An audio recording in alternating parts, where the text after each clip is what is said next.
యేసుక్రీస్తునందు మిక్కిలి ప్రియమైన సహోదరి సహోదరులారా, తపస్కాలములో ఆధ్యాత్మిక వ్యాయామం మీద దృష్టి సారించాలని ఇంతకు ముందు మనం తెలుసుకున్నాం. ఈరోజు ఆధ్యాత్మిక వ్యాయామంలోని అతి ముఖ్యమైన ఒక అంశం గురించి మనం ధ్యానించుకుందాం. అది ప్రార్థన. మన ఆధ్యాత్మిక జీవితానికి ఊపిరి లాంటిది ప్రార్థన. ప్రార్థనను ఒక ఆధ్యాత్మిక వ్యాయామంగా మనం భావిస్తే, ఇంతకు ముందు మనం తెలుసుకున్నట్లు అది నిరంతరం జరగాలి. అంతేకాదు, ఒక పద్ధతి ప్రకారం జరగాలి. అప్పుడే అది ఆధ్యాత్మిక వ్యాయామం అవుతుంది. ఈరోజు ప్రార్థనకు సంబంధించిన ఒక ముఖ్యమైన నిజాన్ని మనం తెలుసుకోవాలి. ప్రార్థన అవసరాలు తీర్చుకోవడం కోసం కాదు. ప్రార్థనను అవసరాలతో పోల్చుకొని అర్థం చేసుకుంటే రెండు పొరపాట్లు జరుగుతాయి. మొదటిది, అవసరాలు తీరినప్పుడు ప్రార్థించాలని అనిపించదు.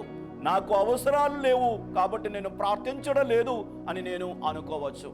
రెండవది, అవసరాలు తీరనప్పుడు కూడా నేను ఎంత ప్రార్థించినా నా అవసరాలు మాత్రం తీరట్లేదు కాబట్టి ప్రార్థించిన లాభం లేదు అని నేను ఆలోచించవచ్చు. కాబట్టి ప్రార్థన యొక్క ఉద్దేశము అవసరాలు తీరడం కాదు అని మనం అర్థం చేసుకోవాలి. ప్రార్థన యొక్క ఉద్దేశము దేవునితో సహవాసములో ఉండడం.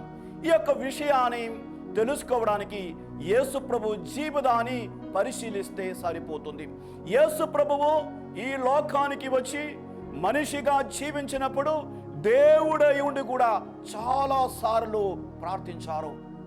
మనకున్నటువంటి అవసరాలు యేసు ప్రభువునకు లేవు. యేసు ప్రభువునకు సమస్యలు లేవు, రోగాలు లేవు, అప్పుల బాధలు లేవు, ఇంటి సమస్యలు లేవు. కానీ యేసు ప్రభువు ప్రార్థించారు. చాలా గంటల తరబడి యేసు ప్రభు ప్రార్థించారు. ఎందుకు ప్రార్థించారు? అవసరాలు తీర్చుకోవడం కోసం కాదు, పిదయైన దేవునితో సహవాసములో ఉండడం కోసం. ఇందులో నుంచి మనం ఏమర్థం చేసుకోవాలి? మనం ప్రార్థించాల్సింది మన అవసరాలను తీర్చుకోవడం కోసం కాదు. లూకాసు వార్త 3వ అధ్యాయం 21-22 వాక్యాల్లో యేసు ప్రభు ప్రార్థిస్తున్నారు. జ్ఞానస్నానం పొందిన తరువాత మొట్టమొదటిగా యేసు ప్రభు చేసిన పని ప్రార్థించడం. ఆ సమయంలోనే ఆకాశం తెరవబడింది. పావుర రూపములో పవిత్రాత్మ దిగి వచ్చింది. యేసు ప్రభు బహిరంగ జీవితంలోని మొదటి క్షణం ఇది. యేసు ప్రభు బహిరంగ జీవితంలోని చివరి క్షణం శిలువ మీద యేసు ప్రభువు వేలాడినటువంటి సందర్భం. ఆ సందర్భంలో కూడా యేసు ప్రభువు ప్రార్థించారు. లూకాసు వార్త 23వ అధ్యాయం 46వ వాక్యములో తన ఆత్మను తండ్రి చేతికి సమర్పించుకొని యేసు ప్రభువు మరణించారు. మొదటి గడియలోను చివరి గడియలోను యేసు ప్రభు ప్రార్థించారు. మధ్యలో కూడా చాలా సార్లు యేసు ప్రభు ప్రార్థించారు. లూకాసు వార్త 5వ అధ్యాయం 16వ వాక్యములో యేసు ప్రభు ప్రార్థించారు. లూకాసు వార్త 6వ అధ్యాయం 12వ వాక్యములో యేసు ప్రభు ప్రార్థించారు. లూకాసు వార్త 9వ అధ్యాయం 18వ వాక్యములో యేసు ప్రభు ప్రార్థించారు. ఇలా చూస్తూ ఉంటే చాలా సార్లు యేసు ప్రభు ప్రార్థించారు. ఎందుకు ప్రార్థించారు? తండ్రి అయిన దేవునితో సహవాసములో ఉండడం కోసం.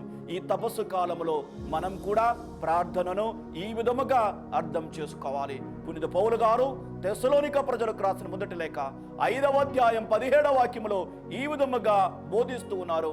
మీరు ఎడదెగక ప్రార్థించండి, సర్వదా ప్రార్థించండి.